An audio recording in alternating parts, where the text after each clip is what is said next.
నిన్ను నీ జీవితమును అందలమెక్కించడానికి అనేక మందిని దేవుడు వాడుకుంటాడు. నమ్ముట నీ వలనైతే నమ్మువానికి సమస్తమును సాధ్యము. ప్రభువును నువ్వు గట్టిగా నమ్మితే నిన్ను అక్కడే ఉంచాడు. చెరసాలను ఏం చేశాడు? అందలమెక్కించాడు. ప్రధానమంత్రి చేశాడు పరాయి దేశంలో. ఒక నమ్మకస్తుని అంతగా అందలమెక్కించిన దేవుడు నీ నమ్మకత్వాన్ని బట్టి రాబోయే భవిష్యత్తులో నువ్వు అనుకున్నని ఊహించని రీతిలో నిన్ను చేయబోతా ఉన్నాడు. ఇప్పుడు కష్టంలో ఉన్నావా? దుఃఖంలో ఉన్నావా? ఏడుస్తున్నావా? బాధపడుతున్నావా? ఇవి కొన్ని రోజులే.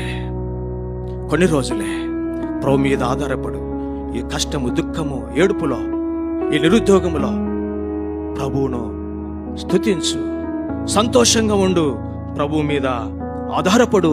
దేవుడు తప్పకుండా నిన్ను అందలమెక్కించేవాడుగా ఉంటాడు. కాబట్టి ప్రియమైన వారులారా, మంచి ఆత్మఫలాలు, ప్రేమ, సంతోషము, తర్వాత సమాధానం, అందరితో సమాధానం గురించి ఏం చెప్తున్నాడు?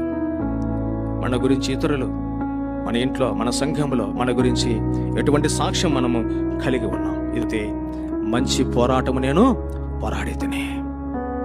ఆత్మీయ విశ్వాస జీవితం యొక్క తుదమెట్టుకు గొంతులూపురునంత వరకు పోరాటం. ఎవరితో పోరాడాలా? విశ్వాసకి 3 శత్రువులు.